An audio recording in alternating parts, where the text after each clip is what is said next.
merci beaucoup yéen tamit sans doute yéen a ko teree tëddi kon dañuy woo ki nga xamante ne moom mooy Maïmouna Bousso moom aussi mu def li nga xam ne moom mooy discours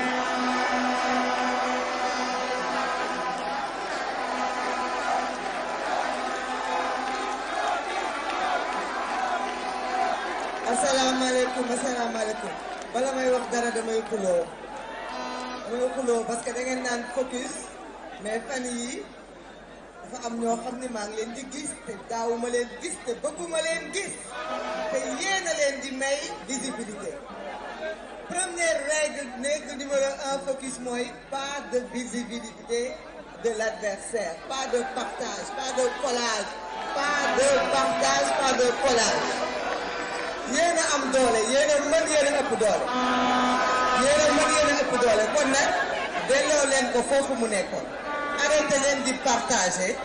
yi am moo xam siège yu feesul yi la moo xam tappaas yi la moo xam waxtu yi la moo xam whatsapp yi la bu leen partager dara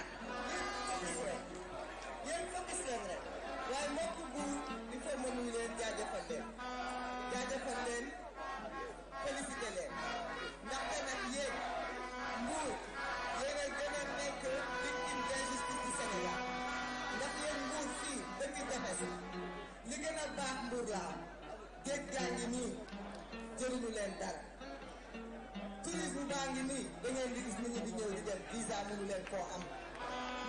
àll baa ngi nii tool yi dañ koy jël di ko jox ay multinationales ñuy ñëw di ci bay yéen waa Mbour yéen a gën a jàmbaar ci xeex bi ndaxte nag 2021 fi la ñu fekk de ana jàmbaar yi tàcc leen seen bopp 2021 yéen a joxoon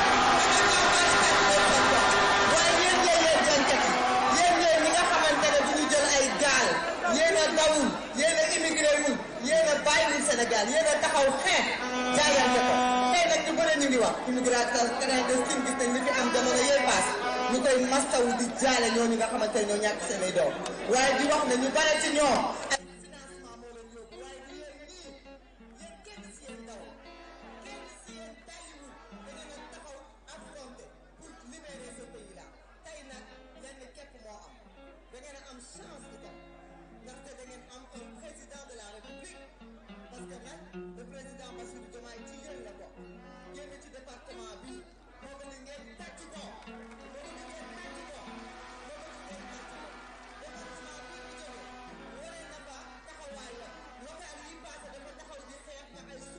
le président Bassirou Diomaye majorité bii ngeen di jël suñu tête de liste le président Ousmane Sonko pour moom la en réalité pour mu mën a doxal la pour mu mën a mottali la ndax li ngeen ko jox mars bi passé bu ngeen ko joxul majorité daanaka moom neen ñoom ñoo yem te loolu xanaa bu ngeen ko def du ñu sacrifié wu duñ ko jël di ko perte donc on va donner la majorité à ce régime là pour que les gens puissent travailler li may tëjee rek sa def mooy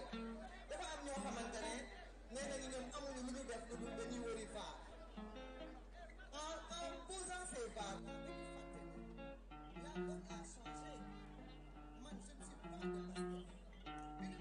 pas de Pastef di def ses discours en 2018, en 2019, en 2020, en 2016. Dama ni, est-ce que le contexte était le même? Déedéet. Dafa bëggoon jël le pouvoir teg ko ci yoon teg ko ci démocratie taxaw di waxee tey mu am période de résistance bu fi am ça a remis en cause beaucoup de choses waaye lenn la remettre en cause xam nga mooy lan mooy la volonté de servir le Sénégal mooy le don de soi pour la patrie te dafa am loo xamante ne ñoom dañ koy bàkkoo dañu ne dañuy faral di wax dama koy dégg ci ñoom ñu ne dañoo waxoon ñu ne suñu tête de liste dafa waxoon jarul kenn warul jox majorité ki nga xamante ne moom moo yor pouvoir parce que bu ko dañuy jox majorité opposition kooku bi muy wax loolu moom la tête de liste bi parce que dafa bëggoon ñu bañ a jox majorité président Macky Sall pour mu dal ci kaw Sénégal loolu moo taxoon ñu wax parce que boobu président Macky Sall di dal ci suñu kaw wante tey ñoom dañu ne bu leen ñu jox majorité pour ñun ñu liggéey waxuñu pour dal de xam nga ñoom lu ñu bëgg nee nañu bëgguñu avion yi naaw bëgguñu oto yi daw dañ bëgg Sénégal tàkk kerek taxaw looloo tax ñu ne bu leen ñu jox majorité loolu kan moo koy nangu kenn du ko nangu benn Sénégalais du ko nangu kon nag c'est pas pareil donner la majorité te xam naa ni dina am mais nag on veut la manière on veut la quantité et on veut la qualité merci beaucoup. merci beaucoup. merci beaucoup Maymouna. waa zone bi sànq damaa yàq seen kàddu daa am lu ngeen doon wax la ma ci dégg li ngeen waxoon du benn ngeen ne moo leen teree Ousmane ñi nee nañ yaa leen teree mbëkki yaa leen